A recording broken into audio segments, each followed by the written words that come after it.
$300,000. That's what it cost to pump water from flooded streets. All because an HOA president filled my creek with concrete at 2 a.m. 6 workers, tons of quickset cement, just because my garden stream outshone her dull house. The next morning, rain hit, streets flooded, families evacuated. Firefighters carried people from homes while she stood there, screaming, "This is your fault." But karma's got a sense of humor. It flows like water. Sometimes, the best revenge is doing nothing, just watching someone sink in their own mess. Drop a comment. Where are you reading this? If you've got an HOA, you'll want to see how this ends. This woman's power trip drowned a neighborhood, and her payback? Priceless. I'm Nathan Carter, and this is the wild tale of how the Crestview Pines Homeowners Association turned our neighborhood into a lake, all because they envied my backyard creek. If you're in Florida, California, or anywhere with an HOA, let me know in the comments. This story will make you check your HOA contract twice. When an HOA digs its own grave, the view is spectacular. When I moved into Crestview Pines, I saw potential in the soggy dip behind my house. A retired civil engineer with 30 years designing drainage systems, I turned problems into solutions. The realtor mumbled about flooding issues, but I signed the papers with a grin. That problem would spark the costliest tantrum in HOA history. I spent 3 months studying the land, mapping water flow, testing soil, tracing contours. Neighbors thought I was nuts, out at dawn with my gear. "What's the old man up to?" they'd whisper. I didn't care. My late wife, Laura, taught me, we need water to live, but silence to understand. Each morning, I sat by that muddy patch, listening to the water's path. By spring, I turned it into magic, a closed-loop stream, recycling rainwater through waterfalls and pools. Native plants filtered it, solar pumps kept it flowing. It wove past redbuds and magnolias, crossed by a hand-built wooden bridge. It was my tribute to Laura, who dreamed of a garden that sang. Word spread fast. Families strolled by, kids marveled at the koi, couples snapped photos on the bridge. I loved sharing it. Then I saw Evelyn Ramsey, our HOA president, at my property line, clipboard in hand, her sour face a warning. Evelyn was the type to measure grass blades and enforce her beige vision of the American dream. As Crestview Pines HOA president for 8 years, she ruled with passive-aggressive newsletters. Her colonial mansion on Oak Lane was her community standard, sterile and uninspired. Trouble brewed during her Crestview Pines home showcase, a pompous tour for buyers. Her house was always the star, but that spring, agents wanted my creek as the finale. "It's so unique," they said. "It sells the lifestyle." Evelyn's smile tightened, her eyes sharp. When the local paper ran Crestview's secret haven with my creek on the front page ignoring her house, she snapped. 3 days later, an HOA violation notice hit my mailbox.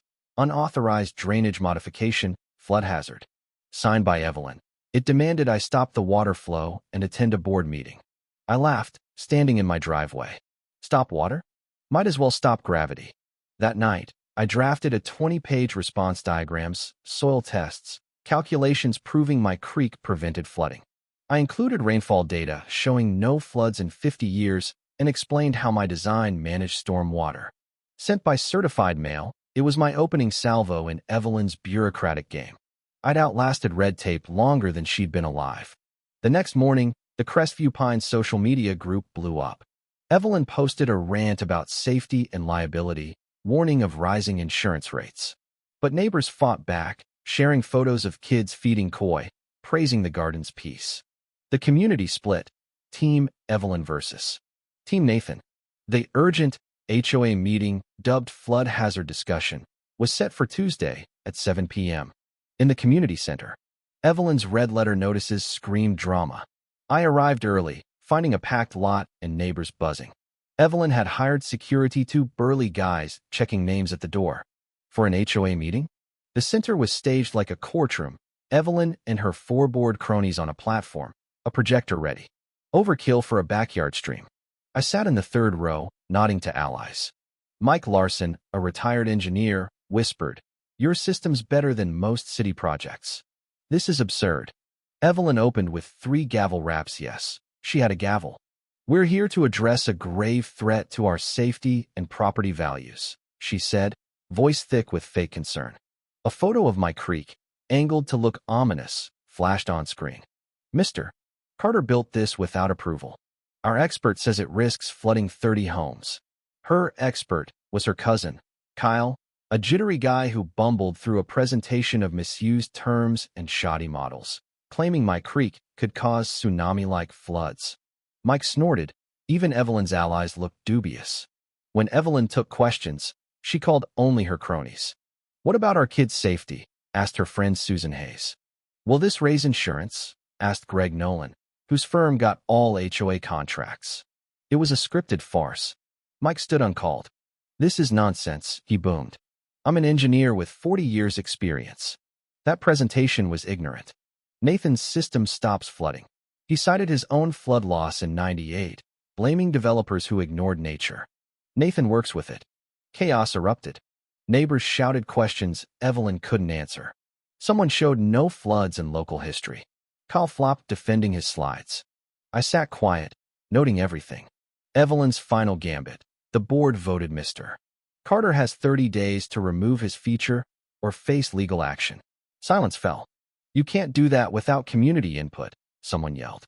Evelyn smirked, citing a bylaw for emergency action. I stood.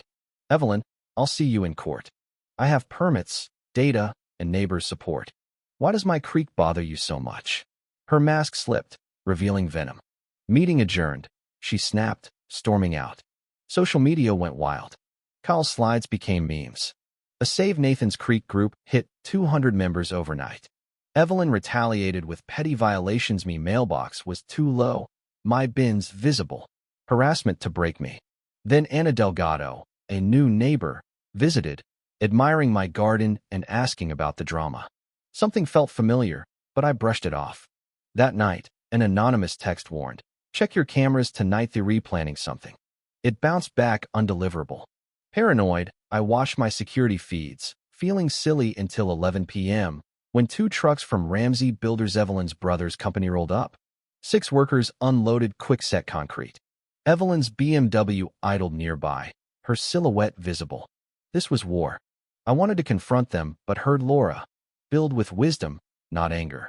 I recorded everything: plates, faces, logos, and called my lawyer, Ellen Brooks. "Document it," she said. "Let them bury themselves."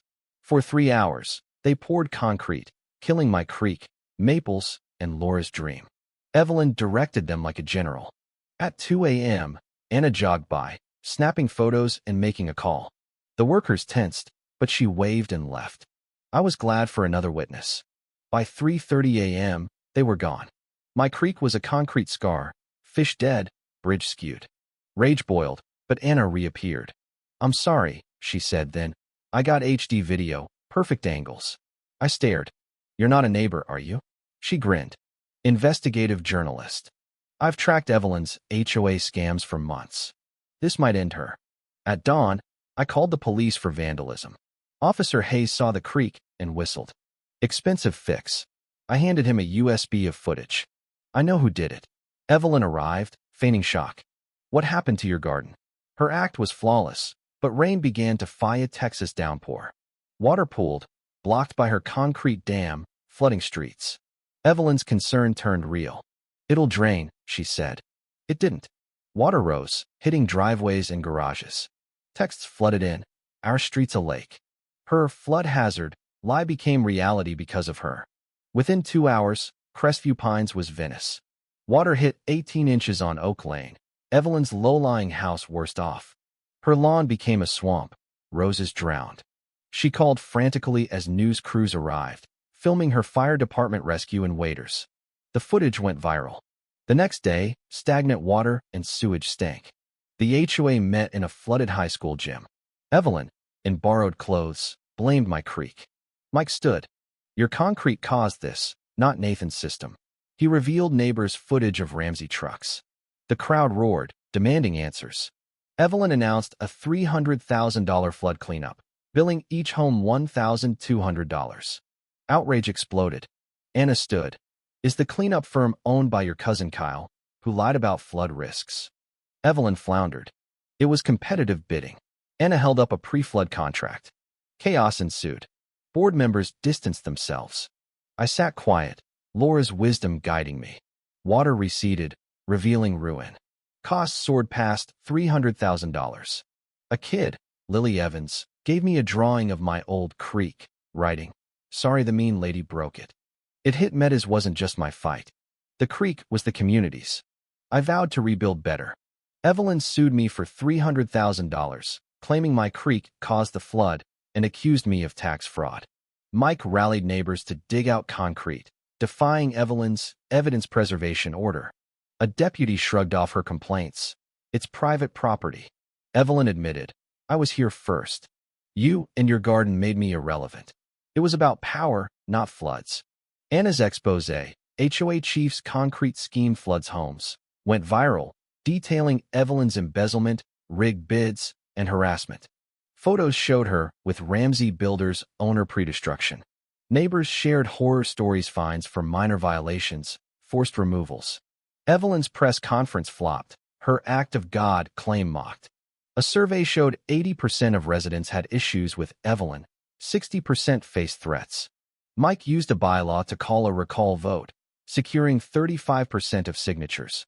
Evelyn sent cease and desists, threatened Anna, and tried a $5,000 per home legal fee.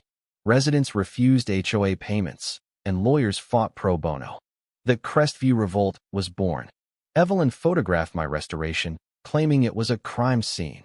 She confessed, "Without the HOA, I'm nothing."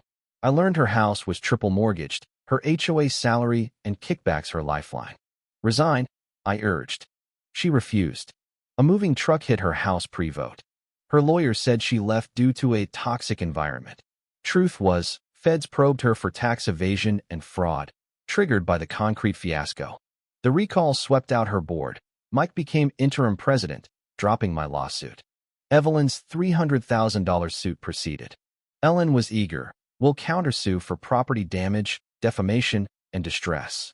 Discovery exposed Evelyn's campaign mails, financials, even her searches for destroy neighbor property legally. Kyle, facing fraud charges, flipped, giving texts proving Evelyn's $10,000 bribe to lie. Evelyn called, begging to settle. "I've lost everything, house, husband, facing prison." I insisted on community justice. She agreed to admit guilt, pay restoration, and testify about HOA corruption. We dropped distress claims and sought leniency. At trial, she exposed 8 years of scams. Admitting jealousy drove her creek attack. Judge Harper, dryly summarizing Evelyn's $350,000 folly, ruled for me, awarding restoration funds and tree damages. Her HOA critique hit legal blogs. HOAs aren't for vendettas. In Evelyn's federal case, residents sent letters of healing, not vengeance. Mike wrote of transparent reforms. Lily sent a creek drawing. Evelyn got 18 months minimum security, 5 years probation. Creek restoration took 6 weeks of community effort. Firms donated plants. Kids painted rocks. The Memorial Day reopening named it Liberty Stream. Mike spoke of resilience. Anna of HOA reform laws. Lily released Coy. I said, "Evelyn gave us a gift. She showed our strength. Liberty Stream and our bonds wouldn't exist without her." Mike proposed the Laura Carter Memorial Garden. I choked up. Laura would have loved it. Months later, Evelyn wrote from prison, "Liberty Stream's beautiful. I'm sorry. Maybe I'll volunteer when I'm out." I filed it away. Redemption takes time. Today, Liberty Stream is Crestview Pine's heart. Under Mike, the HOA's transparent, property values up because we care for each other. Meetings have wait lists. I sit by the stream, joined by Mike or Lily, now fish keeper, but often alone, grateful for a journey sparked by a simple garden. Evelyn was right. My creek changed values, just not how she thought. It united us, showing what matters. Revenge isn't winning, it's showing a better way. The water flows, washing away grudges, bringing picnics, learning, and friendships. In prison, Evelyn might learn power is service, not control. That's Liberty Stream's lesson. Justice, like water, finds its level. Sometimes, you just let your foe dig their hole and wait for the rain. Share your HOA tales below. Next time someone buries your dreams in concrete, trust Mother Nature's humor. Karma flows like water.